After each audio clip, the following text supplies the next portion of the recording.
नमस्ते CI scholars. कैसे हैं आप सब? मुझे पूरी उम्मीद है कि आप सभी अपने अपने घरों में अच्छे से होंगे और अपना काम भी अच्छे से कर रहे होंगे। आज हम आपकी हिंदी पुस्तक का पाठ 12 कंचा पढ़ने वाले हैं। ये पाठ एक छोटे से बच्चे की कहानी है। इस पाठ श्री टी पद्मनाभम जो कि मलयालम के लेखक हैं। ये पूरी कहानी बाल मनोविज्ञान का वर्णन करती है, मतलब कि वो छोटे बच्चे क्या सोचते हैं, क्या समझते हैं, कैसे व्यवहार करते हैं। ये पूरी बातें इस कहानी के माध्यम से, इस कहानी के द्वारा हमको पता चलती हैं। तो शुरू करते हैं हमारी कहानी कंचा। इस पाठ में एक बालक अप्पू है जिसकी बाल सुलभ चेष्टाओं, मतलब उसकी इच्छाओं, चेष्टाओं का मतलब होता है इच्छाओं, और सुलभ मतलब आसानी से पूरी होने वाली, उनका वर्णन किया है। जिसमें अप्पू कंचा न मिलने तक कितना परेशान रहता है और कंचा मिलने पर कितना खुश हो जाता है। अप्पू हाथ में बस्ता लटकाए नीम के पेड़ों की घनी छाया से गुजर रहा था। वो सियार और कौवे की कहानी का मन ही मन मजा ले रहा था, मतलब वो मन ही मन में उस कहानी को सोच रहा था। कहानी में चतुर सियार कौवे के मुंह से निकले रोटी के टुकड़े को लेकर भाग गया। जब उसने ये सोचा कि वो कौवा जिसके मुंह में रोटी थी उसने रोटी गिराई और सियार उसे लेकर भाग गया, तो वो जोर जोर से हंसा और सोचने लगा कि कौवा कितना बुद्धू है। चलते चलते एक दुकान पर पहुंचा जहां अलमारी में कांच के जार रखे थे। उसकी नजर बिस्किट, चॉकलेट और जार छोड़ उस जार पर पड़ी जिसमें कंचे थे। दुकान में बहुत सारी चीजें रखी हुई थी, लेकिन अप्पू की नजर वहां पड़ी जिसमें कंचे थे। क्योंकि उसके मम्मी पापा उसे सब चीजें लाके देते थे, तो उन चीजों की, चॉकलेट, बिस्कुट, इनकी उसे इच्छा नहीं थी। उसकी उसकी नजर पड़ी कंचों पर। ये कंचे सफेद, गोल, बड़े आंवले जैसे दिख रहे थे। वह कंचे के जार को देख कल्पना में खो गया, मतलब सोचने लग गया। किसी चीज को ऐसा होता है ना, हम देखते हैं तो उसे देखते हुए सोचने लग जाते हैं, तो ऐसे ही वो भी उस कंचों के जार को देखकर कल्पना सोचने लग गया। उसकी कल्पना में, मतलब जब वो सोच रहा था, तो उस सोचते सोचते उसकी कल्पना में ही, उसके दिमाग में ही वो जार इतना बड़ा हो गया जिसके अंदर वो खुद समा गया। बाद में वो बहुत देर तक दुकान पर ही खड़ा रहा, मतलब वो बहुत देर तक उस जार को देखता रहा। तो उसे ऐसा लगा कि वो उसके अंदर ही हो गया है, घुस गया है। वो इतना बड़ा हो गया है कि अप्पू उसके अंदर कंचों से खेल रहा है। वह कंचे लेना चाहता था, लेकिन स्कूल की घंटी सुनते ही दौड़ पड़ा। स्कूल में देरी से आने पर वो सबसे पीछे बैठा। उसकी कक्षा के और भी मित्र थे, रामन, मल्लिका, अम्मू, वो सब आगे बैठे थे। उसका एक मित्र था जॉर्ज, जो उस दिन नहीं आया था क्योंकि उसकी तबीयत सही नहीं थी। वो बैठ तो गया, लेकिन उसका ध्यान कक्षा में नहीं था।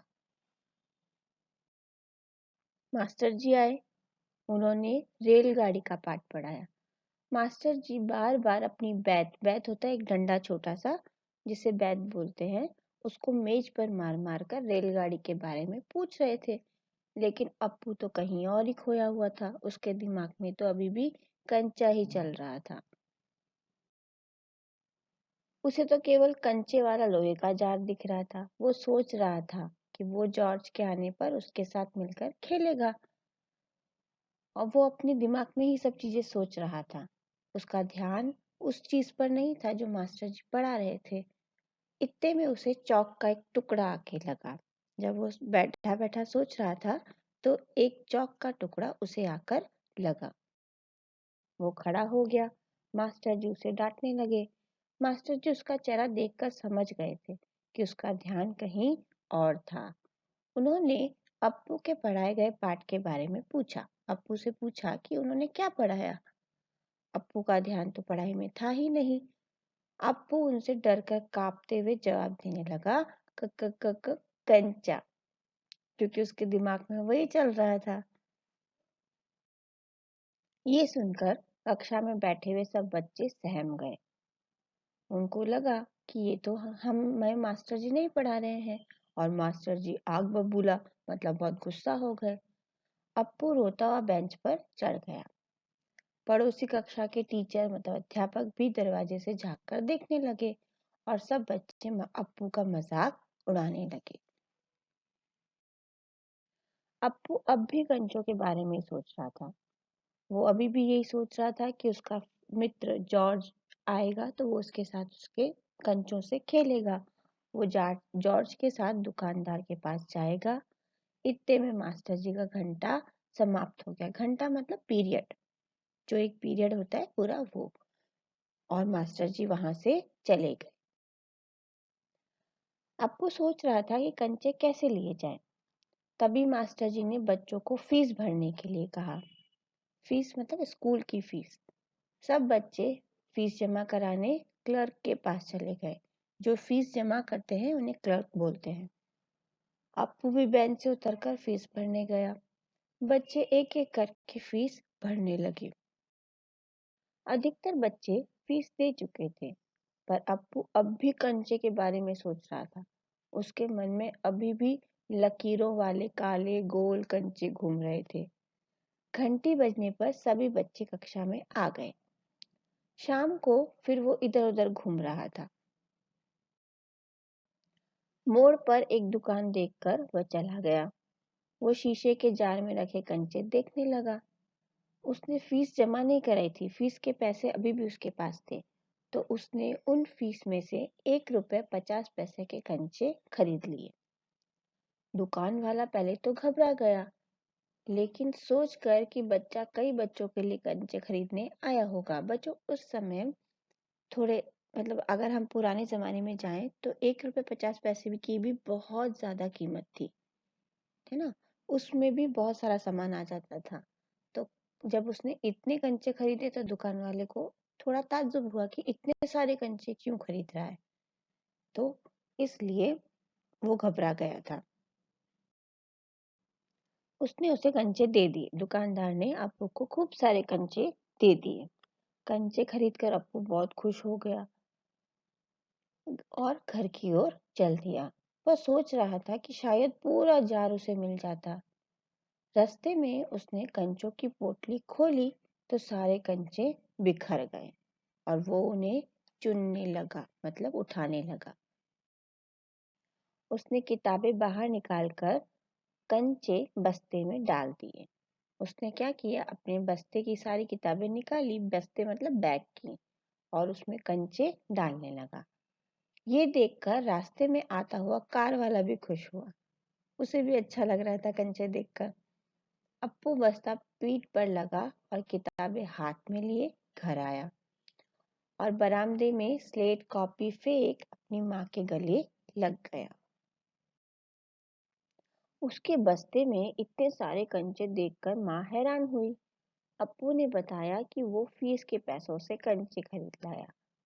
माँ ने कहा, देखो बच्चों, यहाँ पर अप्पू की एक बहुत ही अच्छी आदत बताई गई। उसने अपनी माँ से झूठ नहीं बोला। उसने उन्हें सही बताया कि फीस के पैसों से ही उसने कंचे खरीदे हैं। माँ ने कहा कि अब खेलोगे किसके साथ। अप्पू की एक छोटी बहन थी जो कि किसी कारणवश अब नहीं दुनिया में नहीं थी। इसलिए उसकी माँ को अपनी उस बेटी की याद आ गई, और वो रोने लगी, क्योंकि एक बहन जो उसकी थी मुन्नी, वो अब इस दुनिया में नहीं थी। अप्पू ने बस्ते से खुश होकर आंवले जैसे सुंदर सुंदर कंचे निकालकर दिखाए। उसकी माँ वो देखकर हंस पड़ी। उसकी माँ उसकी भोलेपन पर हंसी थी कि कैसा भोला लड़का है, बैग में इतने सारे कंचे भर के लेके आया। लेकिन जब उन कंचों को देखकर अप्पू के चेहरे पर उन्होंने खुशी देखी, तो वो भी उसे देखकर हंस पड़ी। तो ये था बच्चों आपका पाठ कंचा। जिसमें एक छोटे से बच्चे के बारे में बताया गया है कि वो कैसे किसी चीज को देखकर पूरे दिन उसके बारे में सोचता रहता है, जब तक कि वो चीज उसे मिल नहीं जाती। ऐसा आपके साथ भी होता होगा कि आपके दिमाग में कभी कोई चीज चल रही होती है और फिर आप उस चीज के बारे में सोचते रहते हैं जब तक आप उसे पाप में ले नहीं लेते या जब तक वो आपको मिल नहीं जाती। तो ये हमारे दिमाग की एक मनोव्यवस्था है, मनोवैज्ञानिक व्यवस्था है कि हमारा दिमाग कई बार ऐसी चीजों के बारे में सोचना शुरू करता है और जब तक वो चीजें हमें मिल नहीं जाती हम और किसी चीज में ध्यान नहीं दे पाते। लेकिन ऐसा नहीं करना चाहिए कि किसी भी चीज को लेने के लिए हमें किसी गलत रास्ते को अपनाना चाहिए। फीस के पैसे से कंचे लेना सही नहीं था, लेकिन फिर भी उसने घर आकर अपनी मम्मी को सही बताया, सच बताया। ये एक अच्छी बात थी। तो ये था आपका पाठ कंचा। धन्यवाद।